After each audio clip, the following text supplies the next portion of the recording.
अस्सलाम वालेकुम दोस्तों। हर थोड़े दिनों में कुछ आवाज़ें उठती हैं इस दावे के साथ कि कुरान दुनिया में आतंकवाद को बढ़ावा देता है। इससे मुसलमानों को लूट मार करने की, हिंसा करने की और कत्ल करने की सीख मिलती है। अच्छा, अजीब बात यह है कि इस दावे को करने वाले वो बुद्धिजीवी हैं जिन्होंने अलहम्दो से लेकर वन्नास तक कुरान की 6666 आयतों में से एक आयत का मतलब भी ढंग से नहीं समझा होता है। देखिए, कुरान एक रहस्यमयी किताब है और इसके मैसेज को करेक्ट वे में समझने के लिए आपका दिमाग स्वस्थ और नीयत साफ़ होनी चाहिए। इसे पढ़ते टाइम आपको इसमें से अपनी बात को साबित करने की ज़िद नहीं होनी चाहिए, बल्कि इसके पैगाम को समझने का मन होना चाहिए। समाज को गुमराह करने वाले कुछ लोग जैसे पुष्पेंद्र कुलश्रेष्ठ, नरसिंहानंद सरस्वती, सुरेश चौहान के या इनके जैसे और भी कई लोग जो ये दावा करते हैं कि कुरान से आतंकवाद को बढ़ावा मिलता है। इसमें काफिरों को मारने का और उन्हें लूटने का हुक्म दिया गया है। और अगर आपको यकीन ना हो तो आप इस चैप्टर में, इस वर्ष में जाकर चेक कर लीजिए।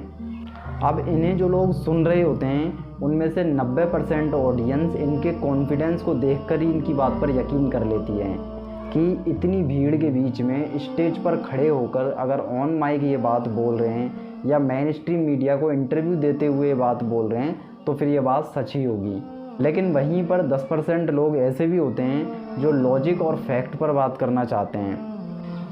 वो कहते हैं कि जब आयतों का हवाला दिया है, जब चैप्टर नंबर और वर्ष नंबर बता दिया है, तो हम खुद पढ़कर चेक कर लेंगे कि कुरान में ऐसा लिखा हुआ है भी या नहीं।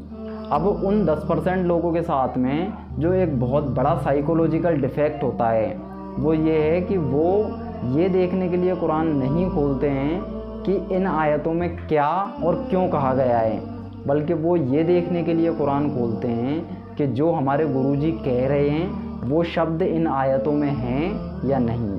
कुरान की एक बहुत बड़ी खासियत ये है कि आप जिस नियत और जिस मंशा के साथ इसको पढ़ोगे वही चीज़ इसमें आपको मिल जाएगी। यानी आप अगर इसमें भलाई ढूंढना चाहते हो तो आपको इसमें भलाई मिल जाएगी, अगर आप इसमें बुराई ढूंढना चाहते हो तो आपको इसमें बुराई नज़र आ जाएगी। मीन्स कि आप कोई भी बुराई कुरान में ढूंढना चाहते हो और उससे रिलेटेड आपको कुछ भी लिखा हुआ दिखता है, चाहे वो बात किसी भी कॉन्टेक्स्ट में कही जा रही हो, लेकिन आप बिना उसका असली मतलब समझे सिर्फ शाब्दिक अर्थ के आधार पर उसका एक मनचाहा मतलब निकालकर इस नतीजे पर पहुंच जाएंगे कि जो मैंने सुना था वो सही सुना था। जो चीज़ हमारे दिल और दिमाग में बसी होती है अक्सर वही हमें नज़र आता है। जैसे अंधेरे में हमें रस्सी में सांप और पेड़ में भूत नज़र आता है। कुरान की जिन आयतों को अक्सर बुराइयों से जोड़ा जाता है और हमेशा से जिनके ऊपर एक कंट्रोवर्सी क्रिएट की जाती है, उनका असली मतलब समझने के लिए आपको ये जानना पड़ेगा कि ये आयतें क्यों और किन हालात में नाजिल हुई, और इन आयतों से जुड़ी हुई हदीसें पढ़िए कि इन पर अल्लाह के नबी ने क्या कहा है और उनकी ज़िंदगी में इन आयतों पर उनका क्या अमल रहा है। ऐसे इस्लामिक स्कॉलर से डिस्कशन कीजिए जिन्होंने हुजूर सल्लल्लाहु अलैहि वसल्लम की पूरी ज़िंदगी को पढ़ा है और समझा है।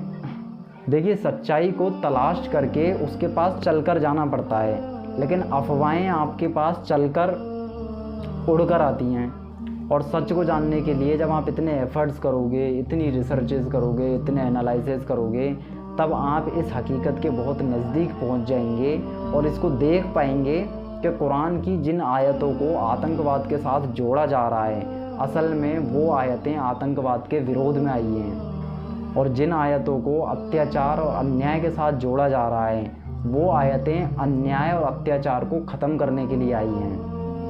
कुरान एक बहुत खूबसूरत किताब है जो हमें ज़िंदगी गुजारने का एक सही तरीका बताती है, जो हमें बताती है कि हमारा बनाने वाला हमसे क्या चाहता है।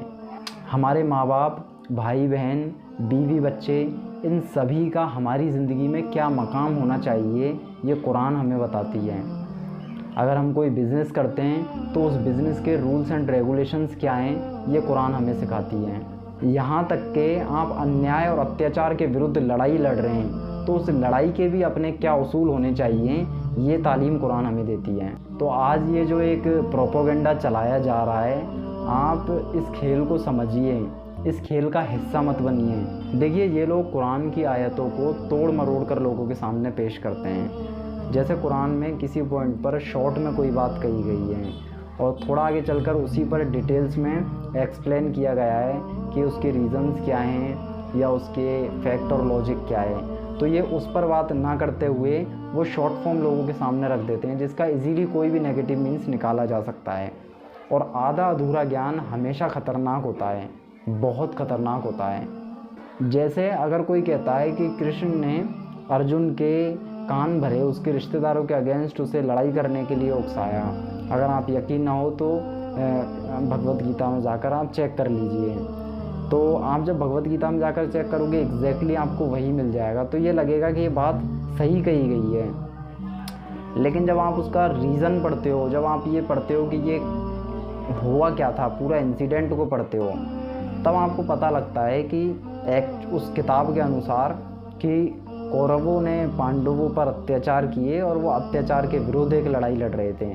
तो सारी चीज़ें जब क्लियर होती हैं, जब उस बात से जुड़े हुए इंसिडेंट हमें पता लगते हैं। अगर इस अधूरे ज्ञान का हम कोई एक और ढंग का सा एग्ज़ाम्पल लें, तो सपोज़ कीजिए आपसे कहा जाता है कि एक अब्दुल नाम का इंसान था जो बहुत अत्याचारी था।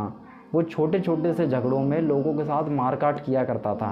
अगर आपको यकीन ना हो तो इस किताब में जाकर इस चैप्टर में इस लाइन को पढ़ लीजिए। अब आप उस किताब को ओपन करते हो, उस चैप्टर में ऑब्वियसली उसी लाइन को जाकर आप पढ़ते हो, तो वहाँ पर लिखा हुआ है कि अब्दुल ने एक बच्चे का पैर काट दिया और वो बच्चा बहुत ज़ोर से चिल्ला रहा था, लेकिन अब्दुल ने उस पर ध्यान नहीं दिया और उसका पैर काट दिया। अब इस लाइन को पढ़ते ही आपके माइंड में अब्दुल के लिए क्या परसेप्शन सेट होगा कि बिल्कुल जो कहा था वो बात बिल्कुल करेक्ट है, ये बहुत अत्याचारी आदमी है, इसने एक बच्चे के पैर को काट दिया। लेकिन जब उसी किताब में कुछ और पन्ने आप खंगालते हो तो वहाँ पर ये भी लिखा हुआ है कि अब्दुल एक पॉइजन्स स्पेशलिस्ट है जो शरीर में फैलने वाले अलग अलग तरह के जहर का इलाज करता है, और कभी कभी वक्त पर इलाज ना मिलने की वजह से शरीर के उस हिस्से को काटना पड़ जाता है जिसमें जहर फैला हुआ है इंसान की जान बचाने के लिए। और अब्दुल ने अपनी दवाइयों से लाखों लोगों की जान बचाई है। अब जैसे ही आप इस लाइन को पढ़ते हो तो आप कहोगे कि अब्दुल तो बहुत अच्छा इंसान नहीं बल्कि फ़रिश्ता है। अब देखिए, सिर्फ एक हकीकत को आपने पढ़ा तो एक इंसान आपके लिए राक्षस से फ़रिश्ता हो गया। तो हर बार जो हमें नज़र आ रहा होता है हकीकत उसके उलट कुछ और भी होती है। तो किसी भी बात के जब तक आप सारे पहलू नहीं जान जाते हैं तब तक आप उसे गलत मत कहिए। अच्छा, ये तो सिर्फ लिखे हुए को पढ़ने की बात है। कई बार ऐसा भी होता है कि आंखों देखा गलत हो जाता है, यानी हमें नज़र कुछ और आ रहा होता है और रियलिटी कुछ और ही होती है।